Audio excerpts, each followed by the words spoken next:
You have 30 days before this house belongs to strangers. The mortgage representative drove the final nail through the auction notice while rain slashed across the Hale porch.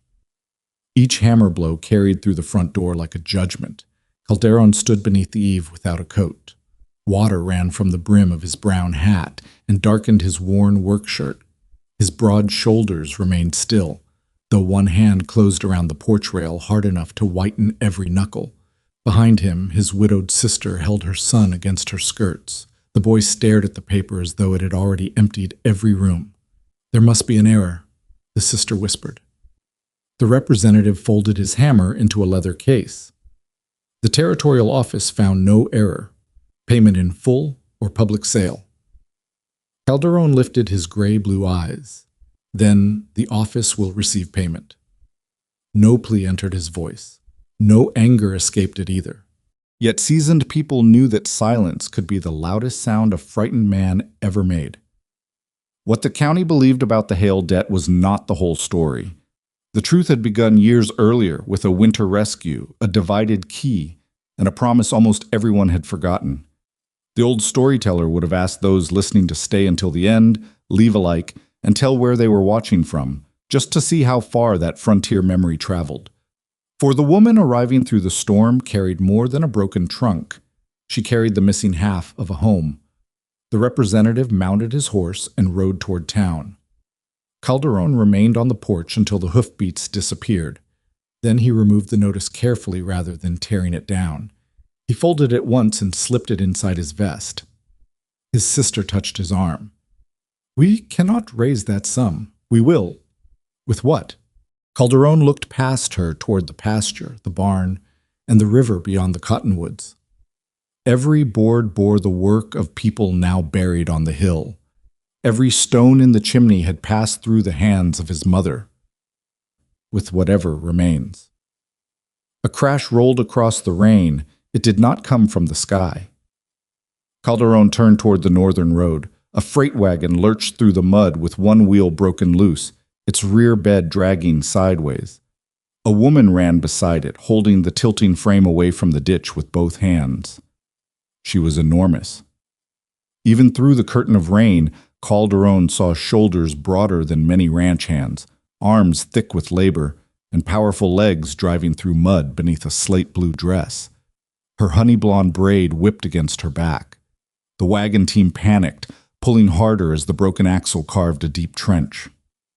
The boy slipped free of his mother and ran toward the gate. Calderon moved at once. "Stay back." The warning came too late. A loose timber sprang from the wagon bed and struck the fence. The top rail snapped. The boy froze directly beneath the falling crossbeam. The giant woman released the wagon. She crossed the distance in 3 strides and caught the beam across both forearms. The impact forced one knee into the mud, but the timber stopped above the child. For one breath, the whole storm seemed to hold still. "Move, little one," she murmured. The boy crawled clear. Calderon seized the other end of the beam and helped lower it. Up close, the stranger seemed even taller. Rain and road dust streaked her face. Small scars crossed her hands. Her hazel green eyes held no demand for thanks, only concern for the child. The abandoned wagon tipped into the ditch behind them with a groan of splintering wood. Calderon's sister gathered her son and stared at the woman with startled caution. The stranger slowly stepped back, making herself smaller in a way that no woman of her size truly could. "My name is Elowenna Voss." The driver went ahead for help before the wheel failed completely. "I believed I could keep the wagon upright." "You kept my nephew alive," Calderon answered. Elowenna glanced toward the ruined freight bed. A cracked trunk had spilled blankets, work tools, and one carefully folded gray shawl into the rain. "I also lost nearly everything I owned." Calderon removed his hat before facing the house, as he always did when crossing the threshold. "The barn loft is dry. You may remain until the road clears." Her expression tightened. "I can work for the space. That was not the offer." Elowenna studied him as though kindness spoken without a price sounded less trustworthy than cruelty. Still, she gathered the gray shawl first. Calderon lifted the broken trunk. Together, they carried what remained toward the farmhouse. When Elowenna stepped inside, warmth from the hearth touched her rain-cold face. Her gaze traveled over the worn table, the patched curtains, and the child wrapped in a quilt. Then she saw the brass half-key hanging beside the chimney. Her breath stopped. One hand slipped into the hidden pocket beneath her belt and closed around an object with the same worn teeth. Calderon noticed the movement. Before he could ask, Elowenna turned away from the hearth and whispered words so softly that only the fire seemed to hear them, so this was where the other half waited. By sunrise, the storm had passed, but Elowenna was already awake. Calderon found her beside the north pasture wall with both sleeves tied above her shoulders and mud dried along her boots. She had lifted 3 fallen stones back into place and was fitting a cedar brace beneath the leaning section. "You were offered shelter," Calderon murmured. Elowenna pressed one broad shoulder against the timber until the post settled. "Shelter has weight. I know how to carry my share. That was not the offer." Her hands stilled. The same words had followed her into the barn loft during the night. She had lain awake beneath the gray shawl, listening to rain strike the roof, wondering what kind of man offered safety without naming its price. Every place she had stayed before had revealed the bargain by morning. Calderon stepped closer and examined the brace. The angle was exact. The wall had not stood so straight in years. You know stonework. I know what falls when people pretend not to see the cracks. The answer reached farther than the wall. Calderon heard it, though neither of them looked at the other. He left a tin cup of coffee on the fence post before returning to the barn. Elowenna watched steam rise from it. No command accompanied the gesture, no ledger waited beside it. She took the cup in both hands and drank slowly.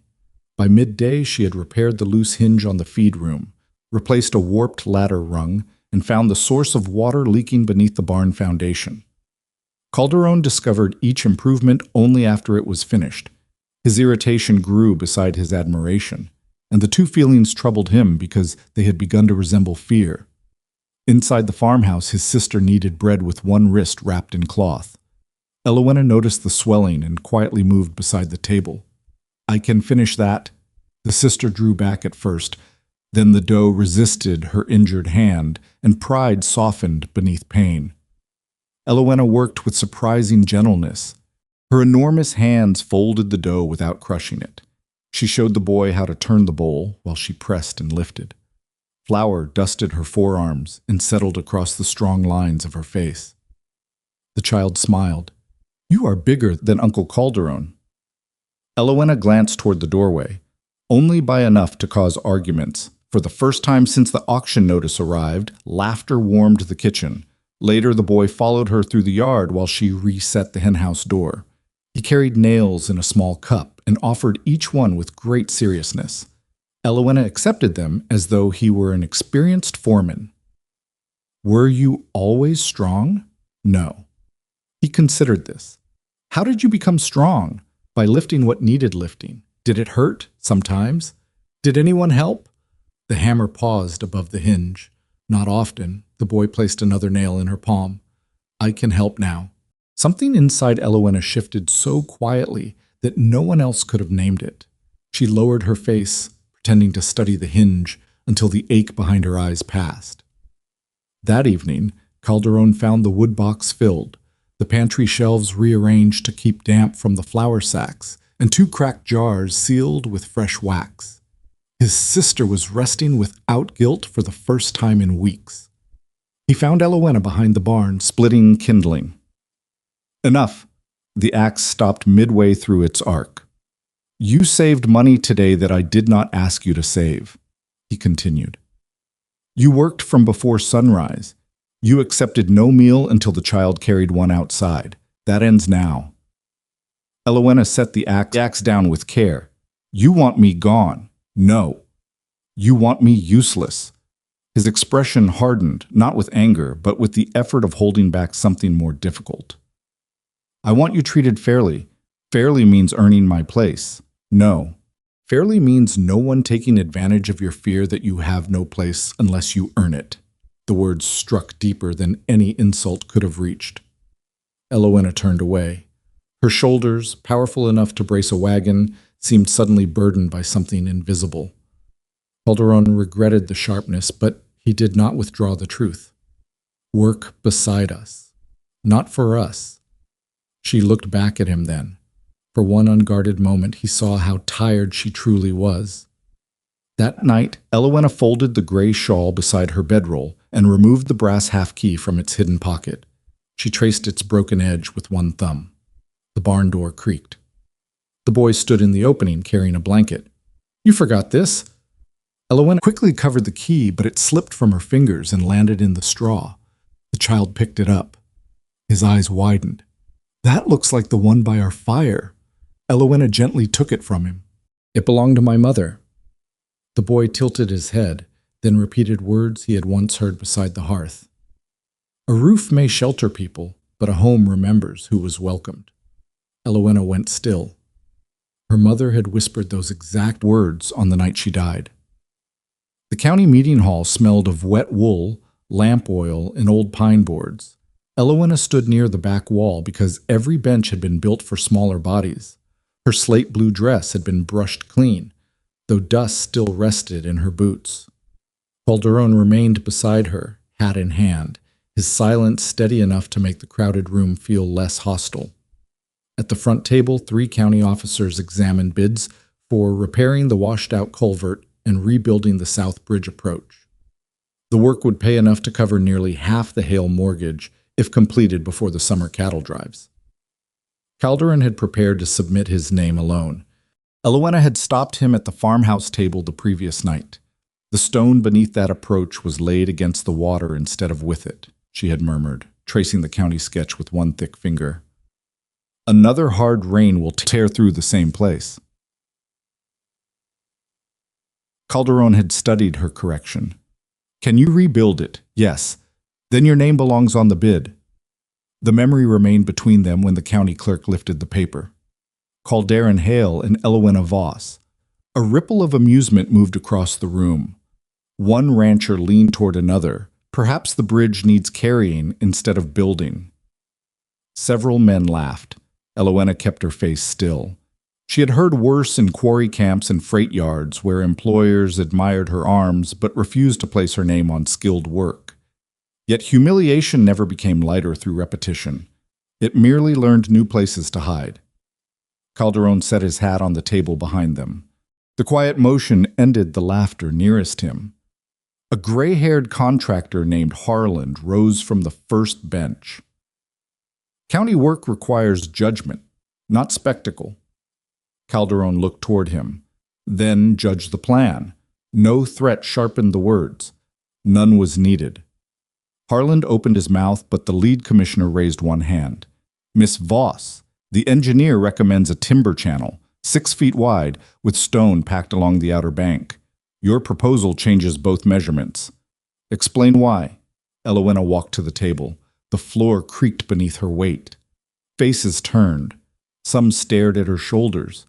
Others watched her hands, perhaps expecting those hands to be the only argument she possessed. She unfolded her drawing. The river narrows above the crossing. During heavy rain, debris gathers against the cottonwood roots and redirects the current south. A 6-foot channel would increase pressure along the outer bank. The commissioner frowned. The engineer measured the crossing. He measured it in dry weather. Harland scoffed. "And a traveling woman measured the flood?" Elowenna lifted her hazel-green eyes. "The mud measured it." Silence followed. Placed 3 small stones on the drawing and used a cup of water to demonstrate the changed current. The water divided around the stones, struck the drawn bank, and gathered where the county plan placed its lightest support. "The outer wall would fail first," she continued. "Then the bridge approach would turn the water toward the lower farms." One officer leaned closer. "How would you prevent that?" "Open the channel 2 feet wider. Angle the foundation stones downstream. Build relief gaps behind the retaining wall and move the main brace above the flood mark." The county engineer, a narrow man with silver spectacles, rose. Elowenna expected offense. Instead, he studied the damp drawing. "She's correct. A different silence filled the hall. It wasn't kindness, not yet, but it was attention. And attention freely given carried a dignity Elowenna had nearly forgotten. The engineer adjusted his spectacles. The spring survey overlooked the debris line. Her design would use less replacement timber and hold longer. The lead commissioner looked toward Calderon. You place your reputation behind this work? Calderon did not glance at Elowenna. I place it beside hers. The words entered her slowly, not above hers, not in front of hers. Beside, the county awarded them the contract by a narrow vote. Outside, townspeople gathered beneath the awning as light rain began. Some offered Calderon congratulations. 2 farmers approached Elowenna with questions about their foundations. Even Harlan passed without another joke. The child waited beside the wagon with Calderon's sister. When Elowenna appeared, he ran forward and wrapped both arms around one of her legs. You saved the bridge before it was built. A smile reached her face before caution could stop it. Calderon watched that smile and felt something inside him loosen. He had admired her strength from the road and her skill at the pasture wall. Yet this was different. He admired the way she had stood before ridicule without making cruelty her language in return. On the ride home, their shoulders nearly touched across the wagon seat. Neither moved away. That evening, Calderon brought the household ledger to the kitchen table. Contract payments, supply costs, and mortgage figures covered several pages. Elowenna worked beside him while the others slept. Then she noticed the original loan entry. The amount was nearly twice what Calderon had believed. A second notation appeared beneath it in faded ink. Emergency transport, winter provisions, medical lodging. Beside those words stood 2 initials, M. V. Elowenna pressed her thumb against the brass half key inside her pocket and counted 5 breaths. Calderon noticed the color leave her face. You know those initials. Her gaze remained fixed on the page. They belong to my mother. Calderon did not move for several moments. The lamp flame bent in the draft, casting the ledger entry in and out of shadow. MV remained on the page like 2 small marks carrying the weight of an entire winter. Elowenna withdrew the brass half key and placed it beside the book. My mother was named Elowenna Voss. Calderon looked from the key to her face. Why did you hide that? Because I did not know what it meant. You knew enough to recognize the key beside the hearth. Her shoulders tightened. I recognized a shape, not a family, not a debt. The words landed sharply between them. Calderon turned away and braced both hands against the table. He had spent years believing the mortgage represented his own failure, a burden made heavier by every season he had remained away from home. Now the debt reached backward into a choice his father had never explained. Elowenna unfolded the gray shawl from the chair and drew out a narrow oilskin packet. Inside rested a letter worn soft at the folds. My mother carried this until illness took her. She told me a frontier family sheltered us during the winter when I was an infant. A bridge had washed out. Fever had spread through the wagon camp. She remembered a woman named Ruth, a quiet man with scarred hands, and a house with a stone hearth. Calderon closed his eyes. Ruth was my mother. Elowenna nodded once. Maribel never knew the surname. The family paid for medicine, provisions, and passage west after the road opened. She believed she had ruined them. Calderon opened the letter. Much of the ink had faded, but one sentence remained clear. Kindness given freely must never be returned as shame. His jaw hardened. My father borrowed against the property to save mine. He never told me. Perhaps he did not want gratitude turned into obligation. Calderon pushed away from the table. He died believing I understood this house. I understood nothing. The anger in his voice was not aimed at Elowenna, yet she flinched as though it belonged to her. Old habits rarely waited for fairness. I will leave at dawn. Calderon turned.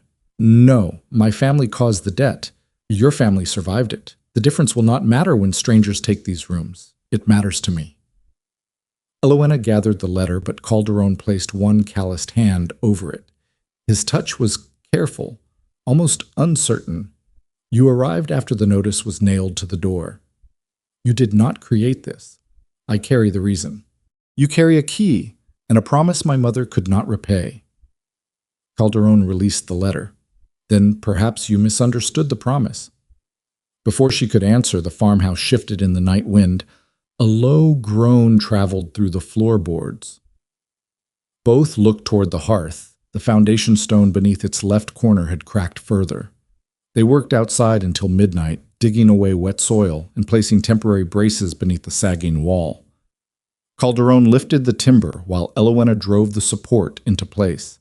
Their strength moved together without instruction, each trusting the other with weight that could injure them both. When the walls settled, they remained beside the foundation under a cold field of stars. Calderon sharpened a chisel against a small stone, though the blade needed no work, Elowenna noticed. You sharpen tools when you cannot mend something else. His hand stopped. You count breaths against that key when you are afraid. She looked down at her closed fist. Neither had realized how closely they had begun watching the other. Calderon rested the chisel across his knee. I left this ranch because my father never appeared to need me. When I returned, he was too ill to explain anything. I have spent years believing a better son would have known. Elowenna sat beside him on the damp earth. People who appear strongest are often the ones others forget to ask. The truth in her voice drew his gaze. She stared at the half-key. Every roof I entered had a price. Work harder. Eat less. Keep quiet. Be grateful. I learned that usefulness was the safest shape I could take. You are not required to earn the right to remain here. Her eyes lifted. Would you still mean that after the house was safe? The question stripped away every practical answer. Calderon reached toward her hand. Elowenna did the same. Their fingers hovered a breath apart, close enough to feel warmth, neither brave enough to close the distance. Hoofbeats broke the stillness. A rider approached from the road carrying a sealed county envelope. Calderon opened it beneath the lantern. The territorial office had advanced the auction, not 30 days. 12. At the bottom, one final line warned that no delay, appeal, or partial payment would be accepted. Elowenna read the notice twice. Then her hand moved beneath the gray shawl toward a second folded paper Calderon had never seen. The deed to the small quarry claim waiting beyond the mountains. It was the only future she had ever owned. Before dawn, she had decided whether the Hale home was worth surrendering it. Before sunrise, Elowenna rode to town alone. The quarry deed rested inside her coat beside the brass half-key. One represented the only land ever written in her name. The other represented a home that had never belonged to her, yet had begun to feel more precious than anything she owned. At the freight office, she placed the deed before a mountain hauler named Broderick. He needed someone capable of guiding 2 timber wagons through the northern pass and unloading them above the mining road. The work was usually divided among 6 men. Elowenna offered to complete it with 2 drivers. Broderick studied her shoulders, then the deed. The claim becomes security if you fail. It does. Payment arrives only after delivery. I understand. His pen scratched across the contract. By the time Calderon learned where she had gone, the first wagon stood loaded. He found her tightening a chain around the timber stack. Rain clouds gathered beyond the mountains. Calderon dismounted without tying his horse. What did you promise him? Elowenna pulled the chain through the hook. Work. What did you give him? Her hands stopped. Calderon stepped onto the platform and took the contract from the crate beside her. He read the terms once. His face revealed almost nothing, but the stillness around him changed. No. The payment covers most of what remains. No. The county money in this contract could save the house. He folded the paper carefully. Not by taking your land. It is a quarry claim, nothing more. It is the first thing that was yours. Elowenna reached for the contract. Calderon held it beyond her grasp, as though returning it would make the sacrifice real. You were not meant to know until the hauling was finished. That does not make it kinder. Her hazel green eyes hardened. Your family has 12 days, and you believe that gives you permission to surrender your future? My family caused the debt. We settled that. You spoke words beside a foundation. Words do not erase figures in a ledger. Calderon came closer. They stood nearly eye to eye, two powerful bodies made helpless by wounds neither strength could master. My father chose to help, he murmured. Your mother chose to survive. There was no crime in either choice. There will be no home left to honor those choices unless someone acts. I'm acting. You are refusing. I'm refusing to preserve my house by teaching you that love requires payment. The word remained between them. Love. Calderon seemed to hear it only after it escaped him.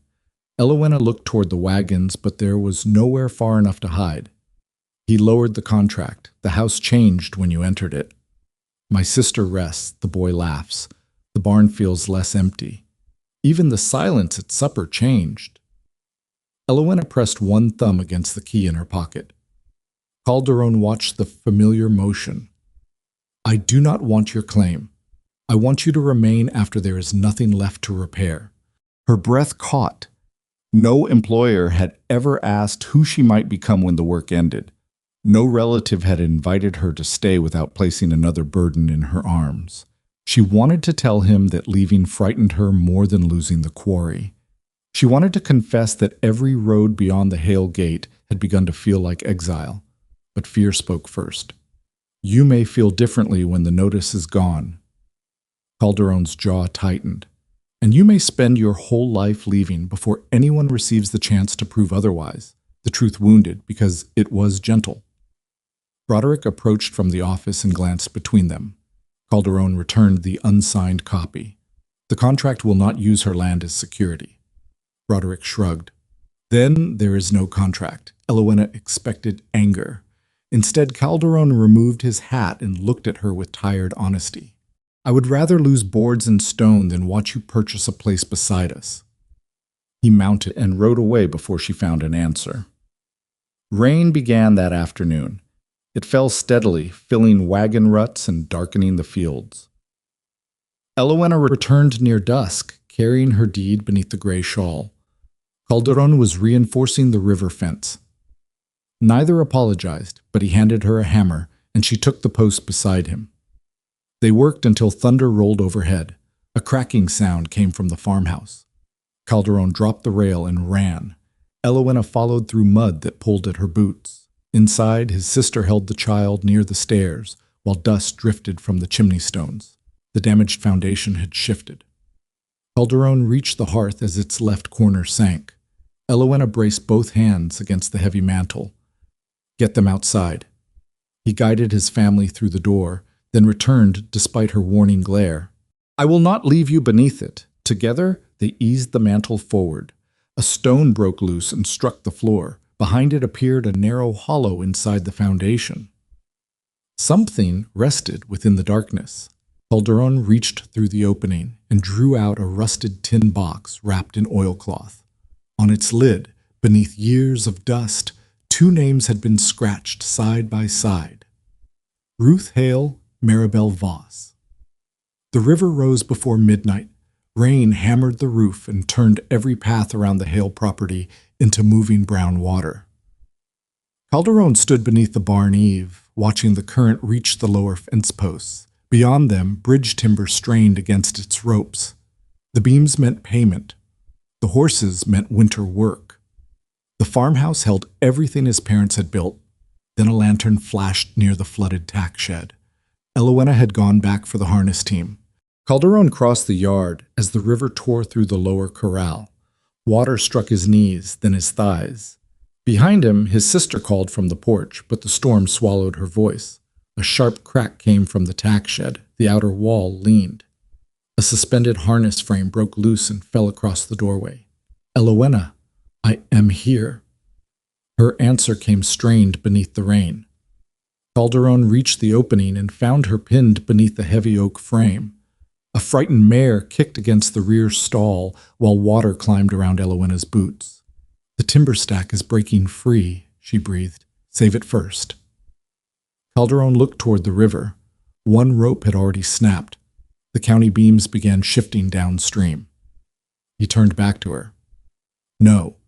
The contract money is wood. The house needs it. The house needs you. He drove both hands beneath the frame. Elowenna pushed from below. Together they raised it enough for her to pull one leg free, but the soaked oak slipped and struck her shoulder again. Calderon planted his boots deeper. On 3. She met his eyes. Fear moved through them, not for herself, but for what he was abandoning. They lifted. The frame rolled aside. Calderon caught her around the waist as the floor gave way beneath one boot. Elowenna rested against his chest, shaken and silent. Then the mare screamed. They moved together. Elowenna opened the stall while Calderon cut the tangled lead.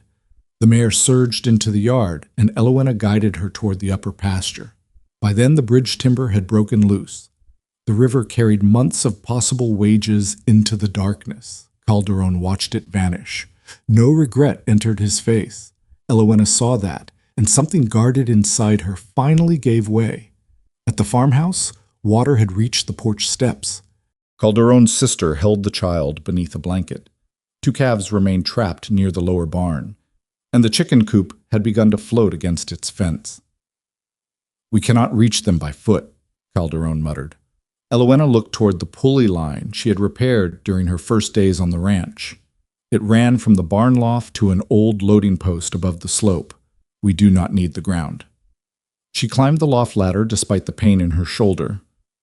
Calderon followed with rope and hooks. Together they rigged a broad feed platform beneath the line. Elowenna tested the knots twice, then lowered the platform toward the flooded pens. Calderon crossed first. The rope groaned beneath his weight, but the repaired wheel held. He secured the calves one at a time while Elowenna hauled the platform uphill with both hands. Her wounded shoulder trembled. She refused to release the line. The child joined her at the crank. "I can help now," he whispered. The words returned from the henhouse door, faithful. Elowenna placed his hands on the wooden grip, then pull beside me. By dawn, every animal stood on higher ground. Lanterns appeared along the northern road. Farmers, carpenters, and teamsters arrived through the rain. Some had attended the county meeting. Others lived beside the culvert Elowenna had redesigned. Because her wider channel had held, the road into the valley remained passable. Harland came among them carrying chains. "Tell us where to begin." No apology passed his lips, but his presence carried one. Under Elowenna's direction, the townspeople braced the farmhouse, diverted water from the foundation, and recovered enough scattered bridge timber to preserve part of the county contract. Calderon worked beside them without trying to carry every task alone. When the rain finally weakened, the family gathered in the kitchen around the rusted tin box. Calderon cut the oilcloth. Inside lay receipts, banknotes, and 2 letters bound with faded blue thread. The records showed that his father had borrowed against the farm to rescue Maribel and several other stranded families. Over the following years, payments had reduced almost the entire amount. The final settlement bore a bank stamp. The territorial registry had never recorded it. Calderon sat back, stunned. The sum still demanded by the office was largely a clerical ghost. Elowenna touched one receipt bearing her mother's careful signature. Maribel had quietly sent payment whenever she could. "She never told me," Elowenna whispered. "Neither did mine."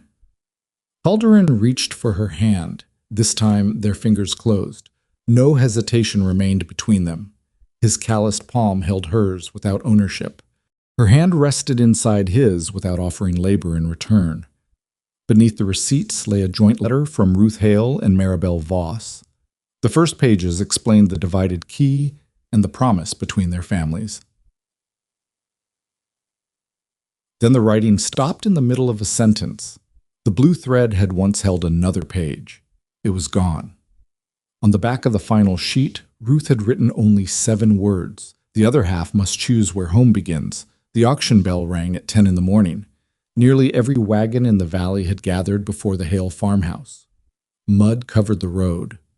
Neighbors stood beneath patched umbrellas while the mortgage representative arranged his papers on a folding table beside the porch.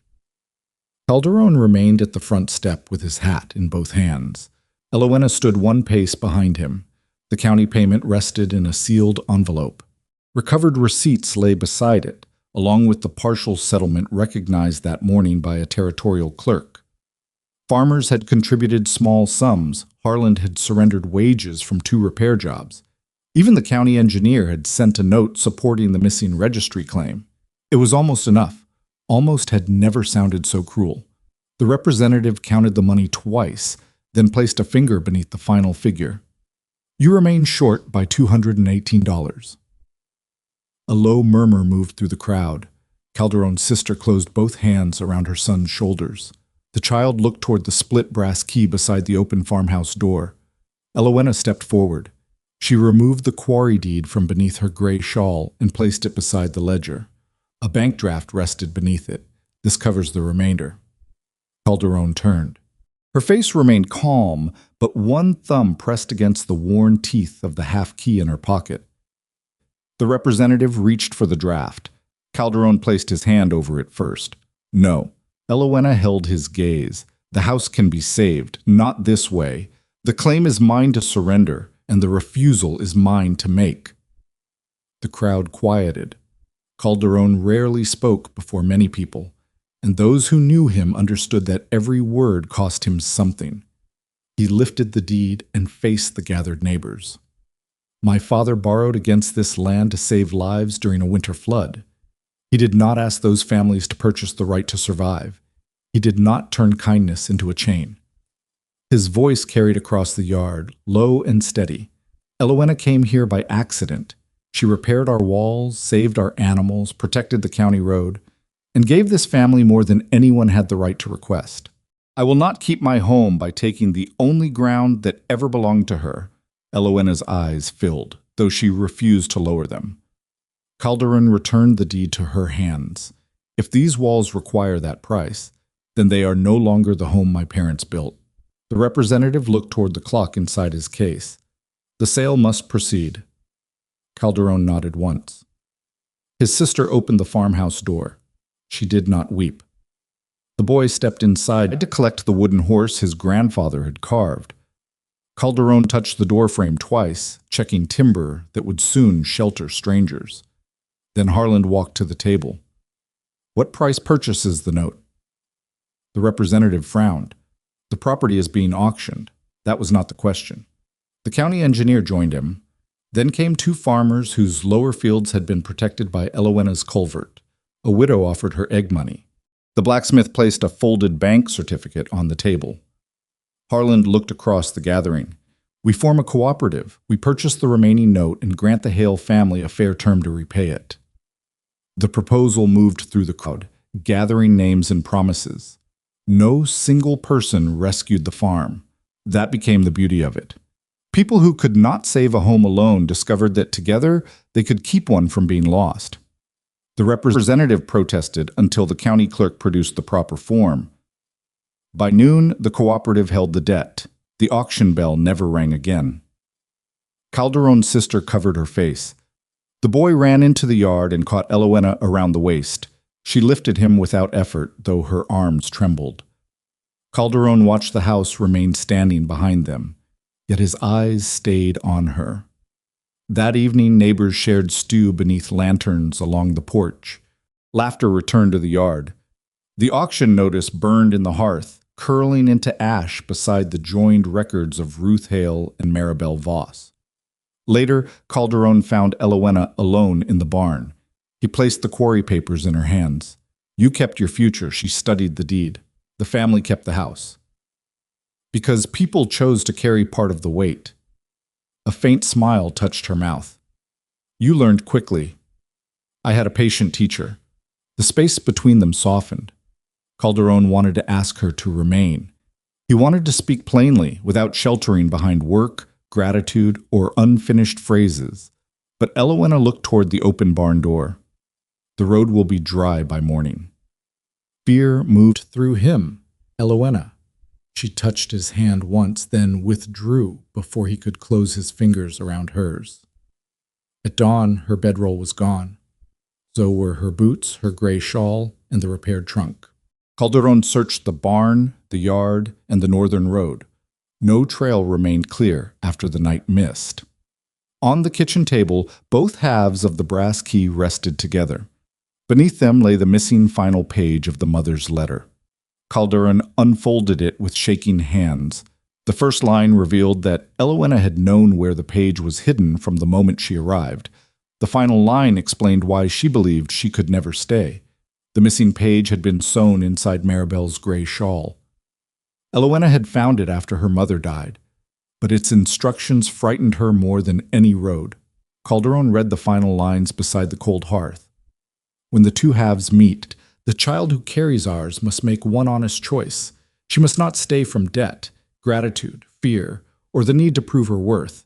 Until she can receive welcome freely, she must return the key and walk away. Only then will she know whether the home calls after her. Calderon folded the page. Elowenna had mistaken leaving for obedience. She believed the letter demanded exile because every kindness still felt like a hidden bargain.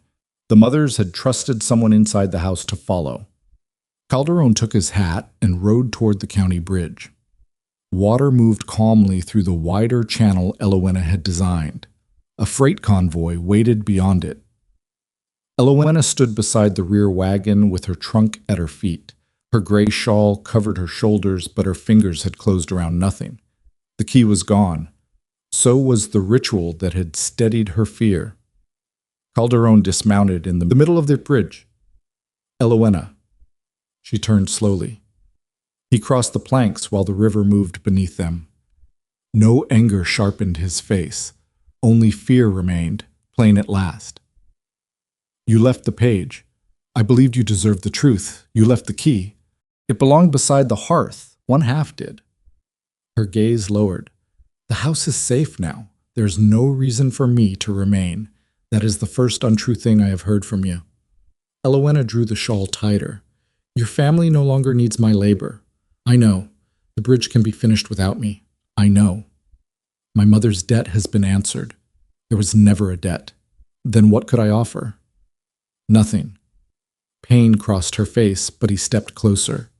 I am not asking for your strength, your land, your wages, or another repaired wall. I am asking for the woman who drinks cold coffee while solving problems. The woman who lets a child believe carrying nails is important work. I am asking for the silence beside me that no longer feels empty. Elowenna's eyes filled. The house survived, Calderon murmured.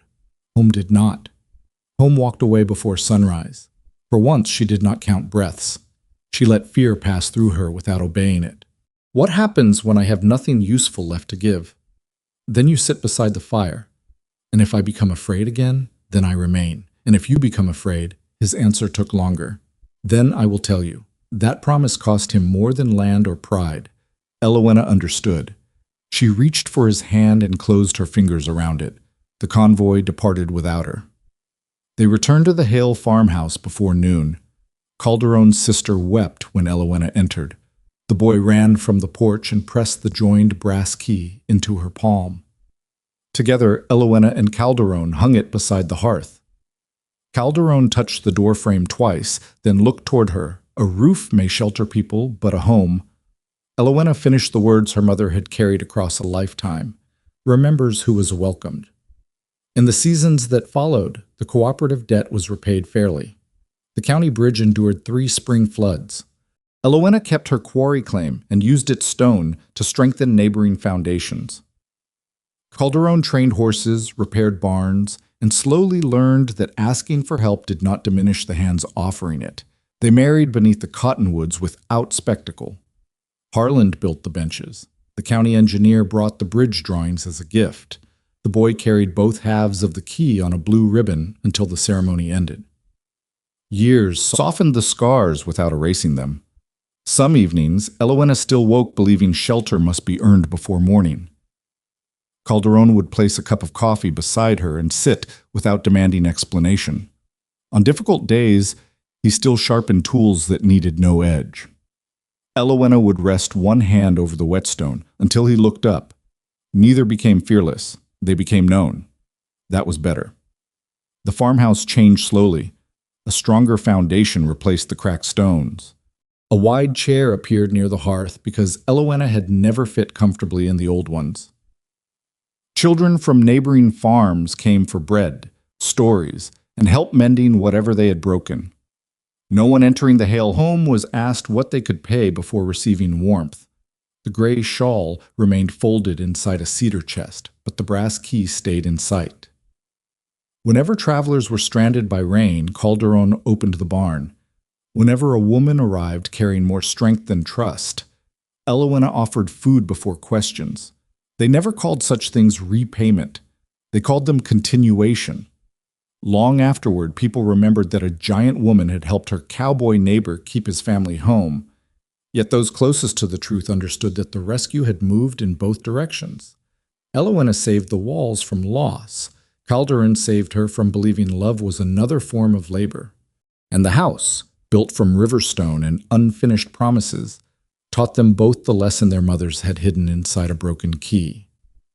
Belonging began when people stopped measuring what they owed and became brave enough to receive what was freely given. This story is a fictional work created for entertainment and emotional storytelling.